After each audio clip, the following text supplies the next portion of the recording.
Hello? Hello? Hello? Hello? If you can hear this, it's not too late. I've returned to warn you.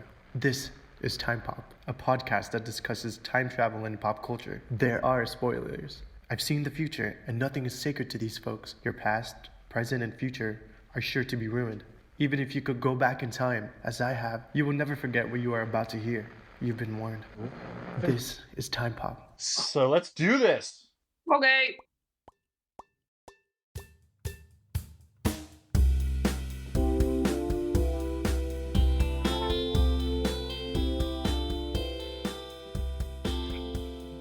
Welcome, Chrononauts, as we guide you through the experience of time travel using pop culture as our Chernobyl. I knew you were going to use that one. We will be your constants. I am Dez. And I'm Ari. And this is Time Pop. I called it too. I was like, I think this will be the one time Ari's going to be ahead of me on my time travel, because I couldn't do hot tub. I mean, there's no way I'm doing that. Yeah. You know me better than that. We watched Hot Tub Time Machine, released March 26, 2010 at 101 minutes, rated R, directed by Steve Pink, for whatever that's worth, starring John Cusack, Clark Duke, Craig Robinson, Rob Corddry, Crispin Glover is back with us fantastically, Lizzie Chaplin, and of course, Chevy Chase. Yeah. The only thing I have to add as far as facts go is, God damn it, this soundtrack rocks. Yeah. I love me some Crew, man. You have no idea how right up my alley that is. And then everything else, like so many movies, when they go back to the 80s, they like stick to something. They're like, we're going to be all rock, or we're going to be all pop, or we're going to be all alt music. And I loved that they moved around. They had some Public Enemy, David Bowie, Talking Heads, and again, right in my 80s wheelhouse, Poison. Yeah.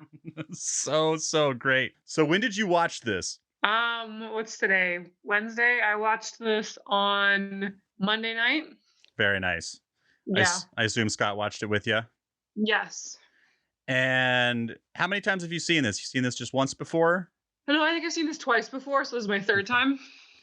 About that for me, this was a very interesting watch because I've been really busy, and you know, it kind of like I kept having to remind myself, oh, I gotta watch it, and then I basically rented it last night, and it's been running on a loop in my back house for the last 12 hours.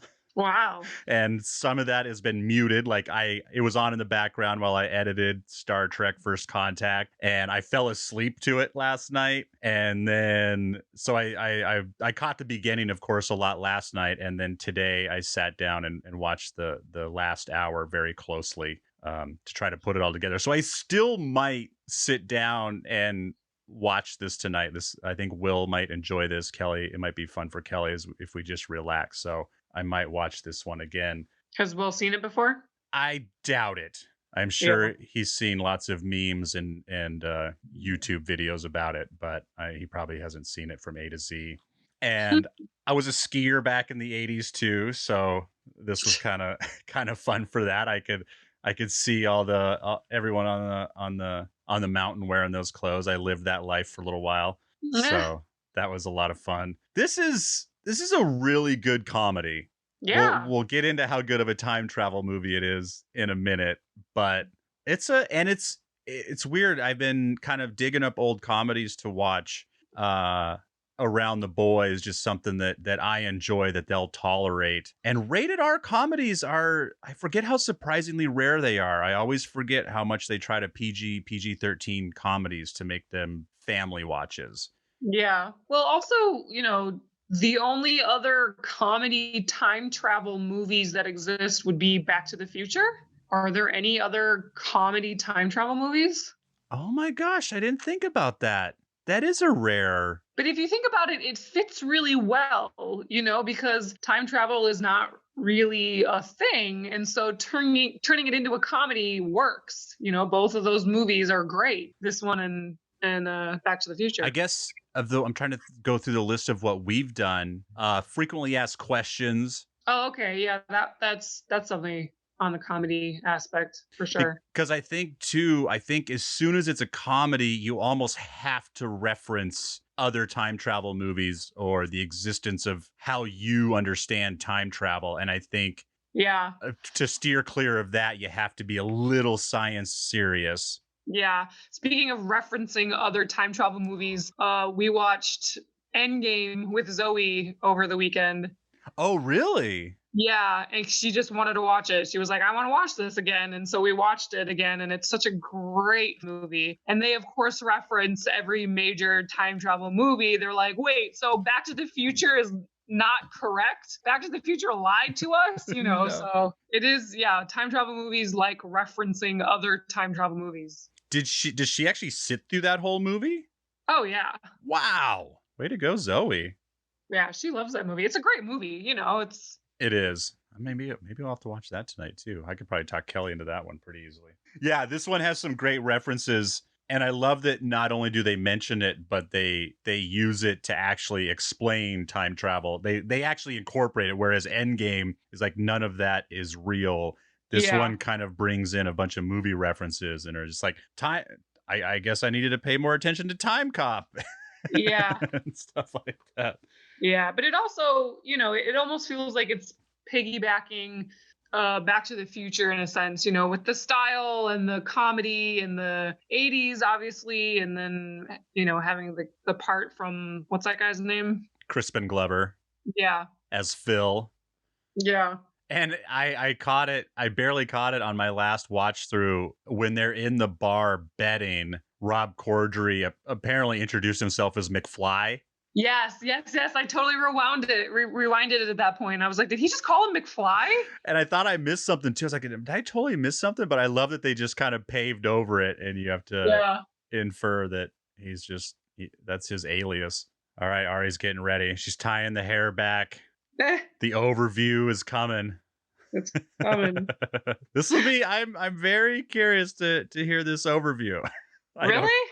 Well, it's because I don't know. I'm just gonna let you do your thing. I'm just curious how you're gonna go. All right. So this movie is about three guys who were really good friends in high school, and then they all grew up to kind of be just your average Joe guys that don't really keep in touch as much as they used to as adults. And one of the three friends has an incident involving car exhaust in his garage. What's that character's name? That is my names guy. Lou, that's right. Lou. How could I forget Lou? Motley Lou.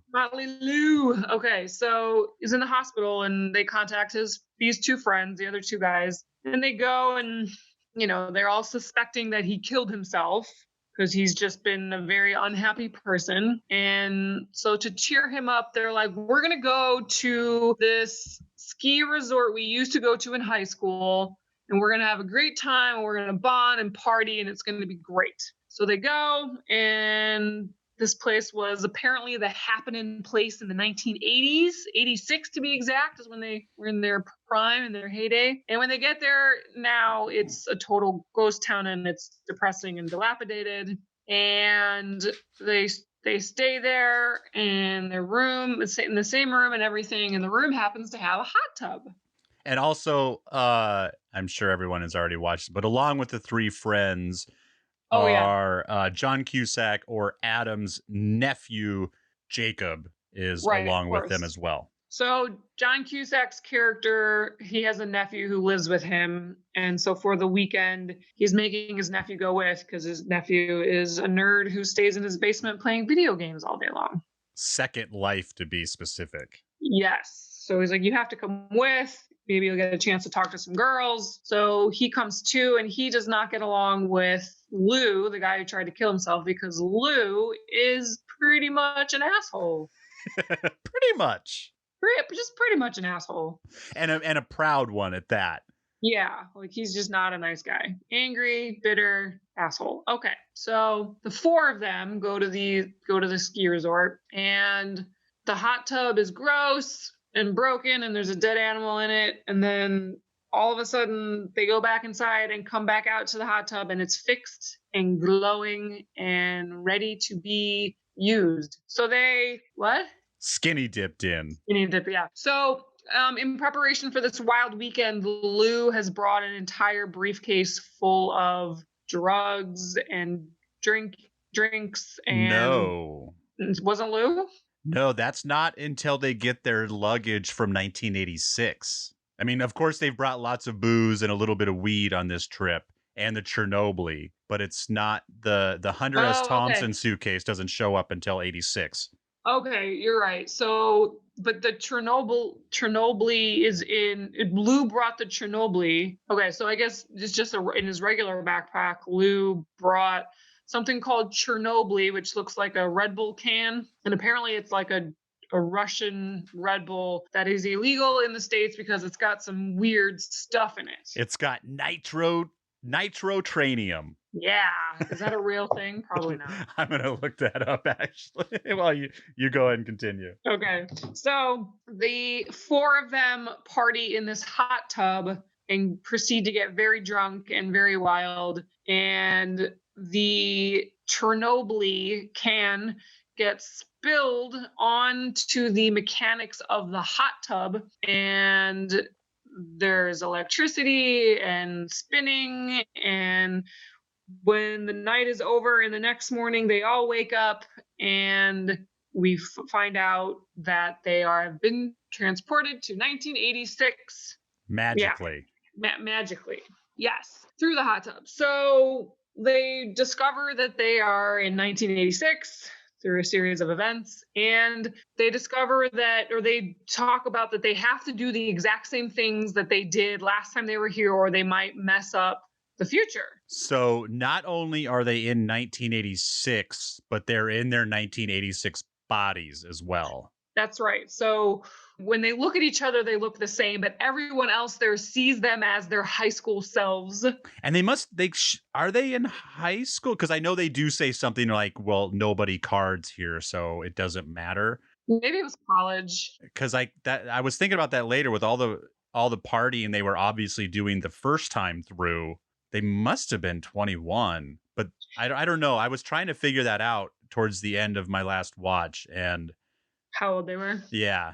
Yeah. I'll solve that mystery. They're young boys. Yeah, they're either seniors in high school or they're like freshmen in college or something like that. So they each have their own thing that they have to do exactly the same as 1986, or they're afraid they're going to mess up the future. But of course, the nephew looks exactly the same because he didn't exist then. So he still looks like himself, and he's probably in his early 20s. But there's a couple of scenes where he starts to flicker, showing that he's not supposed to be there, or he's impermanent.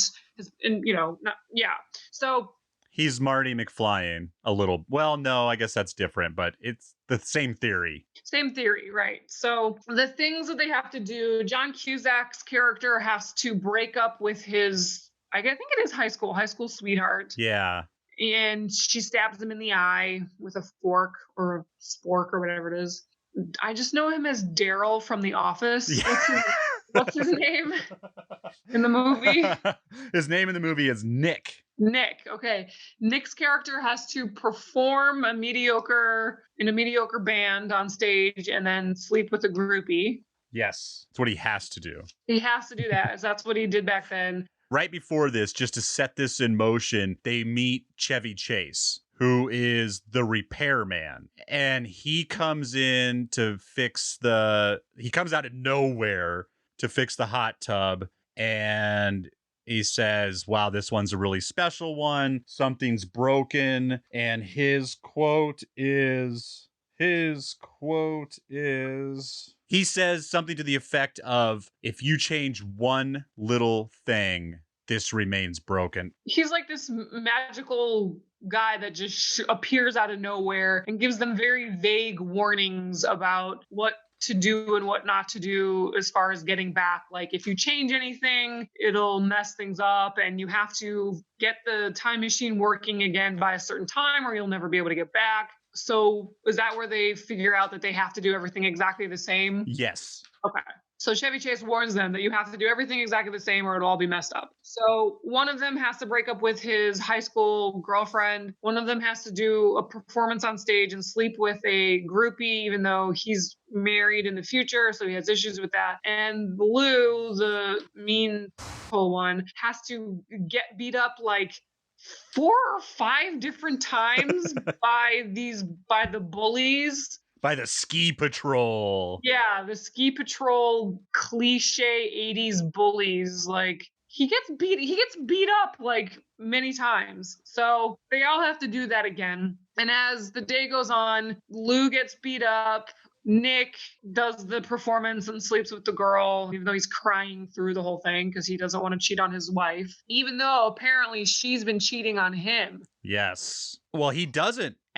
John Cusack does not break up with his girlfriend this time. Except for John Cusack doesn't break up with the girlfriend. He thinks he's going to do it later. And then Office Nick, he doesn't sleep with the groupie. He starts to, but then he calls her the wrong name and she leaves. And then he doesn't do a mediocre performance. Oh yeah, he does a good performance. He does an amazing performance. Because what happens is, so as they go out, they're like, okay, we're going to go out and do everything the same. And Adam chickens out on breaking up with his girlfriend. So when they meet back up, everyone else is like, well, fuck you then. Like, if you're going to change stuff, like, I had a shitty performance. I got beat up. If you're not going to break up with your girlfriend and we're screwing up the timeline, then I'm going to go beat those guys up and get laid. And I'm going to have the best performance ever. So then they go back out to just fuck it all up. And that's when Adam decides, okay, I'm going to right my wrong, and is sitting there thinking about trying to break up with his girlfriend. Then she breaks up with him.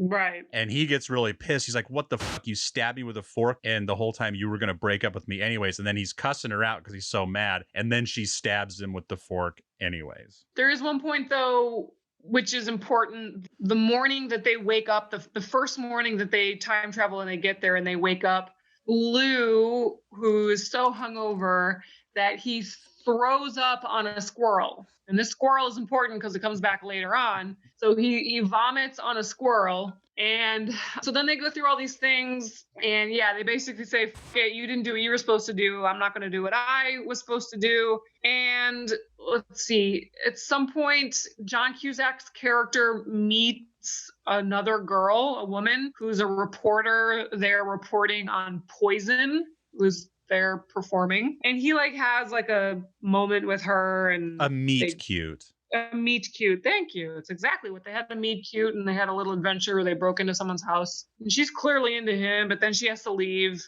And Lou's character gets beat up again because his friends forgot to show up again to back him up for the big fight. So he gets beat up even more. And there's a moment where, I'm sure I'm leaving stuff out, but there's a moment where they're on top of a roof and they have like Lou is like, you guys weren't there for me. You haven't been there for me for 20 years. I did try to kill myself.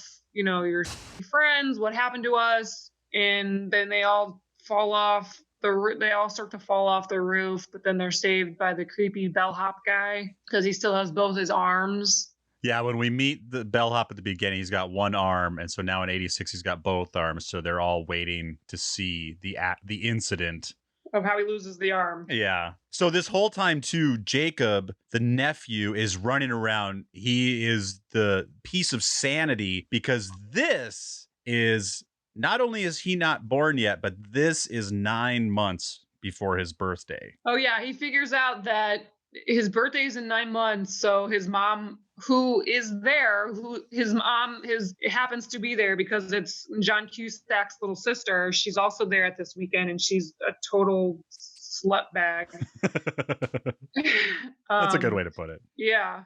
So he knows that, okay, she must sleep with somebody and get pregnant. And so he has never known his father. So he knows that his father is there that weekend. So he's like trying to run around and figure that out, I guess.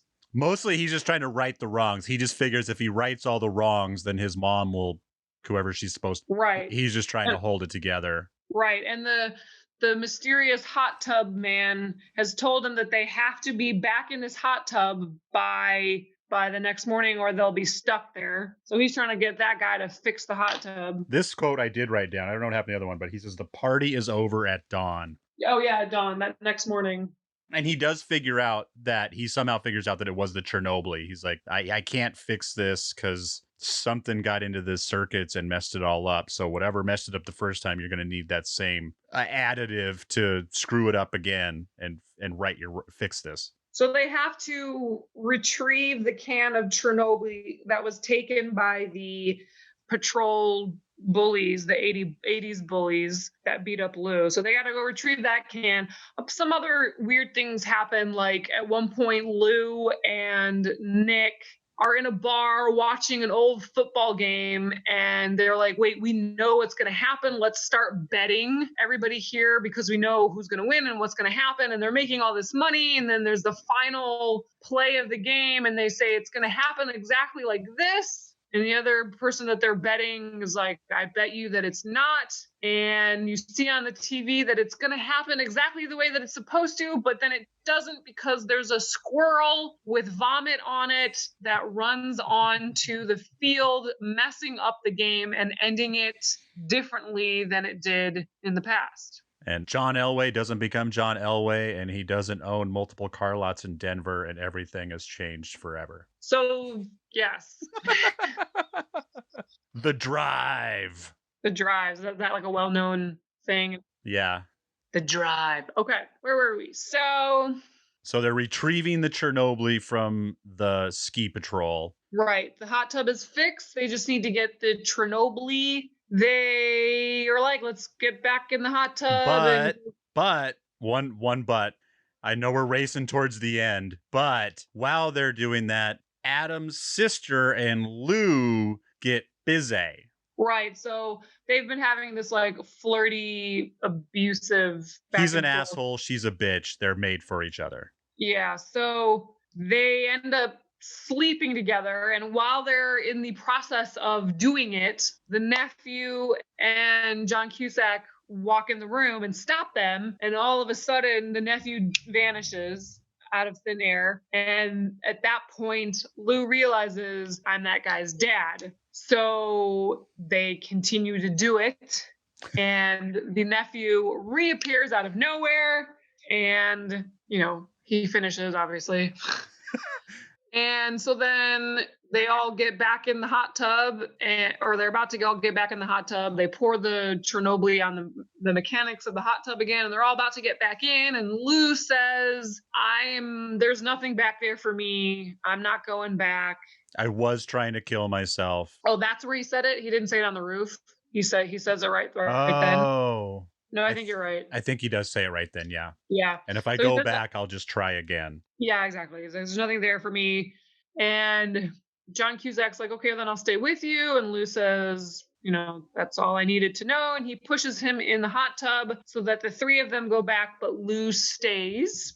And they come back to the present, and there's a video waiting with a video of Lou, who is filthy rich on a yacht because he has invented all great things in the modern world, including Lugal, not Google, but Lugal. He also invented Motley Lou. Yeah. I love that video too. That is the Motley Crue video. Like, I saw that video 1,000 times, and they just edited him right in where Vince Neil was. Like, that was a magical little edit for me. And then he's married to Adam's sister. They're still bitchy with each other. I don't think he mentions anything. I know he talks about what else he might do in the bar, but I think Lugal. It's then what everyone else does. So Nick comes back, and Nick is a famous record producer. Well, okay, so here's the biggest hole with this whole thing. He stayed in the past and he changed the future. And when the three of them get back, all their lives have been changed because of Lou. So Nick, who was in the band, he is now a famous record producer, right? And John Cusack's character, I don't know what he does for work, but he is now married to that one girl that he had the meet cute with. But the thing about all this is they don't remember any of it. Like John Cusack. Oh, yeah. drives up to a house that they had directions to. And he's like, this is my house? Like, and he walks in and the woman's there and he's like, this is who I'm married to. They have no memories of the past 20 years that Lou has changed. Yeah, you've become a famous record producer for the last 20 years, but you don't remember any of the mixing tricks that made you awesome. Yeah. You don't remember that you met your wife and married and lived in this house, and it's like, good luck trying to, navigate 20 years of memory. Well, we're just gonna have to watch Hot Tub 2. Yeah. See how they do it. I know I don't think I've ever, I know I've seen it a little bit, but I don't think I've ever sat through Hot Tub 2. But maybe they get into that. Well, I think they get into a lot because Lou does a lot. Yep, it's a happy ending. Lou is happy and successful. They're all happy and successful, and that's it. Nick is happily married because right before they left 86, he called his 9-year-old wife and cussed her out and called her a cheating bitch. And she remembered that phone call and decided to not cheat on her husband 20 years later because of it. Right. Yes. We're going to get into some holes in a minute. Let's try to figure out some laws first. Let's try to build this piece of paper so we can poke some holes in it. So it's magic. It's magical. It's magic. It's Russian magic. It is. So I looked up that word too. It's where did it go? I said it wrong the first time, and it definitely only exists for this movie. Yeah, it's not a real thing, right? The ingredient that makes him time travel? Nitrotriminium. And yeah, it's not a real thing. Yeah, okay. And it's super magical too, because when they first get there and they look at the hot tub, it's empty with a dead possum in it. Yeah. And then all of a sudden it's full of water and it's beautiful and it's golden. And yeah, but that wasn't because of the drink of the No. So the hot tub is magically fixed because of the mysterious hot tub guy, Chevy Chase. So is it because of the hot tub or is it because of the Chernobyl? Because the hot tub was magically fixed anyway. And he was like, oh, it's a special model, blah, blah, blah, blah, blah. So it needed two things. It needed this magical hot tub and its magical hot tub man. And it needed the illegal drink for it to work. Because it wasn't just the hot tub on its own. Totally. But I was just mentioning that just to add even more magic into it. Like if the hot tub was a hot tub when they got there, then it was just the drink. But yeah, the fact that the hot tub basically exists through magic. So Chevy Chase is definitely the architect of some sort. It's been a long time since I've watched a movie I wished was a half hour longer. Really?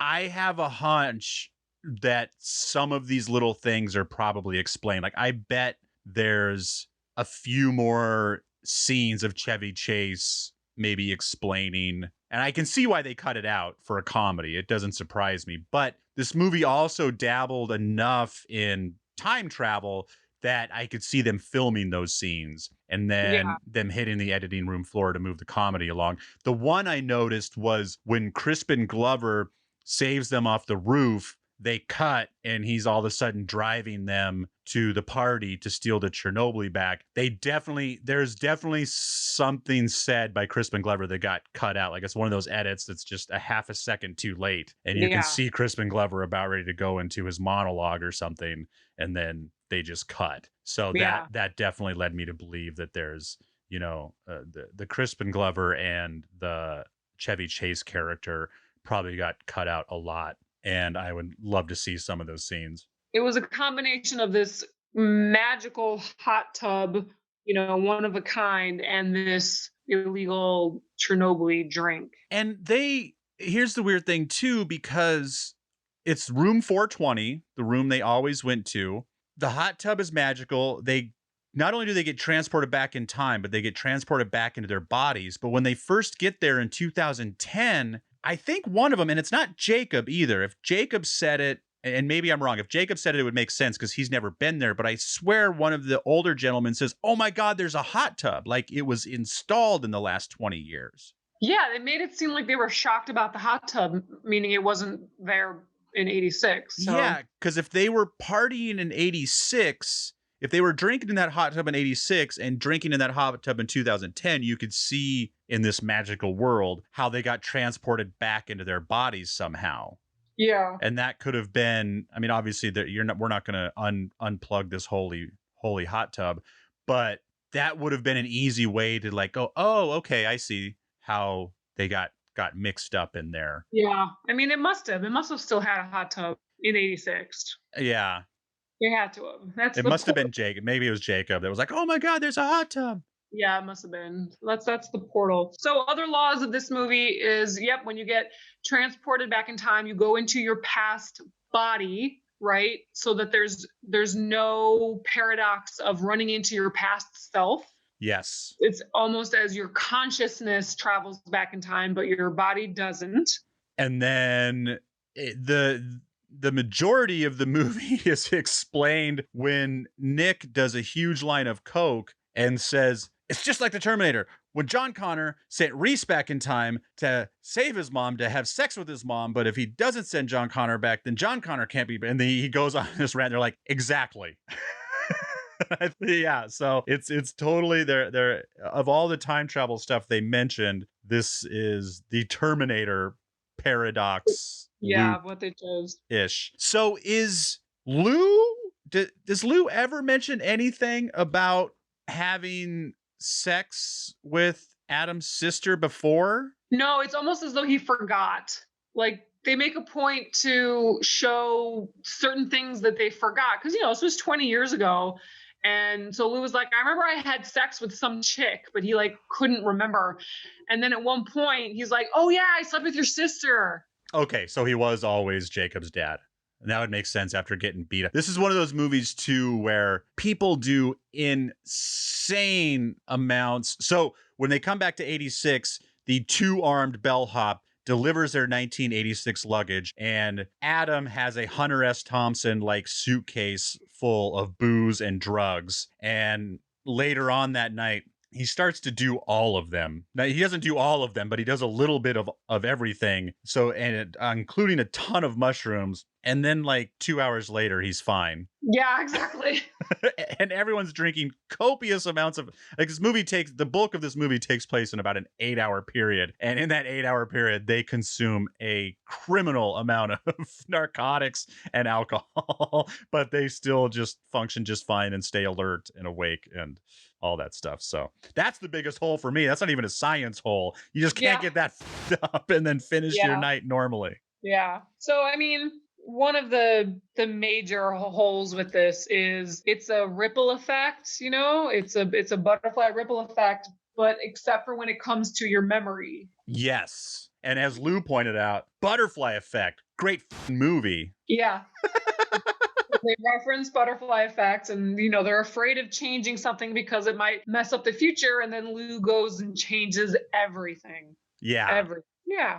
I mean, other than that, there's no other major holes. So it is, sorry, I got this on in the background real quick. So it is Jacob that notices the hot tub, but the rest of the guys are still kind of like, oh, cool. Like you would have thought that like there's a, that would have been an easy thing to add to like on their drive up. Like it's room 420. We got a hot tub. It's so cool. Yeah. So not major holes, but just a couple little things that could have been fixed with 2 lines of dialogue. If I remember correctly, Hot Tub Time Machine 2 is also really good. I know I've heard that. I don't remember seeing it, but I've never heard anyone say anything bad about it. When did it? How much later was it? Okay, 5 years later. Yeah, we should watch it. We might have to do that sooner than later to build on this. That'll be a fun one. Yeah, this is a good movie, people. While you're in quarantine and you're looking for something to watch, time travel lovers or not, throw this on. Especially, when were you? I don't know if you want to out yourself. What year were you born? 83. 83. Okay, so you experienced a little bit of the 80s. No, I don't remember the 80s. Well, I was too young, and I was also living in another country, so. Oh, that's true. Yeah, for me, all I know about the 80s and experienced was what you see on TV. Yeah, I was born in the mid 70s, so the 80s is my decade. So like I don't remember the 70s at all. It never happened. Yeah. But I was aware and awake during the 80s.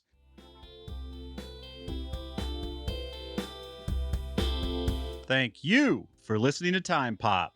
Brought to you by Sounds Awesome. Please like and subscribe and tell a neighbor or friend about it so you can share a discussion of your own on the topic of this movie. Please check us out on social media. We are at What Sounds Awesome on Facebook and Instagram, and at Sounds Awesome 2 on Twitter. You can email us directly with questions and comments at wesoundawesome@gmail.com. We would love to read your thoughts aloud on air, and definitely let us know about a movie you would like featured on a future episode. We have 3 great movie podcasts. Rotten Popcorn, where Scott and Dez discuss films with vast differences between fans and critics based on Rotten Tomatoes aggregation. And Apocalypse Now, where Scott, Callum, and Dez talk about apocalypse-ish movies about society going through a difficult situation, not unlike the one we are currently living through. Want to check out some non-movie related podcasts? Check out All the Answers. You have questions?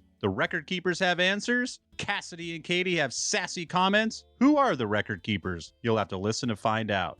And our newest addition to the Sounds Awesome family, Truth Not Trends. Liam Bauer and Jesse Schmidt have a combined 35 years of strength training, and they are here to keep you strong, fit, and motivated through these difficult times. Please visit our website at whatsoundsawesome.com to find all these fine podcasts, or just search Sounds Awesome in your podcaster of choice to find these fine shows. Please rate and review. And now, back to the exciting conclusion of this episode. So, I think that just leaves one last question, Ari. You getting a hot tub? Do I get in the hot tub and go back to a time when I was younger, in my younger self? Yeah, I probably would. But I would want to change so many things. Yeah. I would do or not do so many things if I had to go back to my 21-year-old self. But the issue with it would be you would change all these things, and then when you go back to the present, everything's changed, but you have no memory of it. Yeah, we touched on that for a second. Let's go back to that for a minute. That's a big deal. That's a big deal. At least they had Lou, who lived those 20 years, and he could fill in major important things that they would have to know, like, wedding dates and major life, events. But if you didn't have someone who could fill you in on the 20 years or however many years you traveled, that would be a big deal. Because why did these guys go? So if they're coming back to their bodies, why would their bodies be at this resort in 2010 when they returned? The only reason they went to that resort was because of Lou. They were trying to save him. So if Lou's pimping it on a yacht, then I guess Lou is the repairman is the architect of the time machine, but Lou is the architect of their life for the last 20 years. Like, he had to have been sheepdogging the fuck out of them. Exactly. Like, he would have had to have gifted them a trip to this lodge. You know, it would have been, I don't know if they might actually do this. It would have been cool if Lou would have invested in that ski town and kept it awesome. Yeah. That would have been cool if they woke up and there was just everything was open and it was super rad. Because he would have had to have gifted them. Like, at some point, he would have been like, hey, boys, I can't make it, but here's a couple free nights up at the old place. Take your nephew. Yeah, and that means that, in those 20 years, their original bodies lived those 20 years, aged those 20 years, had consciousness for 20 years. And then when their traveling selves got put back in their current bodies, it just overwrote that consciousness. So yeah, major holes. I think we should do Hot Tub 2 next. Can you stand it? You want to double up? Yeah, sure. I really need to see what happens to this world. If I remember correctly, they don't really address any of these issues. I just remember it being funny and a good movie. Well, but I think they have to fix some stuff, because I think Lou ruins enough stuff by him becoming the inventor of everything. But you're probably right. They probably don't address any of the personal issues at all. But I think they do take a look at some of the larger overarching things that go wrong with Lugal and Litter and Motley Lou. Poor Vince Neil. Yeah. So, yeah, I probably use this. I use it. let's just get rid of that probably. I use it and I probably destroy my life. Because I would probably go back too much and create so many paradoxes. Well, can you have a paradox? Like multiple times? Yeah. Well, because I would go back once, probably change something and probably not like what I came back to or not be able to understand it, get back in my body and just be like, what am I doing in Monaco? And then just like, all right, I gotta. Well, I guess if you're waking up in the hot tub every time, it's not like, yeah, that's the other big hole. Like because if you're entering your consciousness, then what is going to bring you back to that hot tub when you return to the future? Because if you're returning to the future and you have to return in that hot tub, then in theory, your present body has to be there. So if I go back and make a bunch of big changes and then get in the hot tub and come here, but let's say that ski resort doesn't exist anymore, do I then enter my consciousness wherever I happen to be? I know these are impossible to answer questions, but yeah, I mean, that's, a major hole is you've made all these changes, but somehow your future bodies are in that hot tub for some reason. Yeah, it's a major hole. So it looks like John Cusack is not in Hot Tub 2. Oh no! Yeah, I remember that now. It's someone else, some other actor that they get to do it somehow. But I still remember it being a funny movie. I don't know. Adam Scott is in it. Yeah. Which is awesome because the woman, the meet cute girl is Lizzie Chaplin, who is awesome. And those two are in, oh, damn it, what's that show? Party Down. They were in Party Down together. It was a short-lived show / sitcom-ish thing that was really good, and they were really fun together. So that's a good reason to see them reunited. Cool. So there we go. All right. I guess we'll leave it at that since we're going to get right back on this conversation in a week. Yeah. And we'll solve all the hot tub issues. Sounds good to me. All right. Thank you, Ari. My pleasure. Until next time, I'm Desmond McNeese. And I'm Ariel Goa. Bye.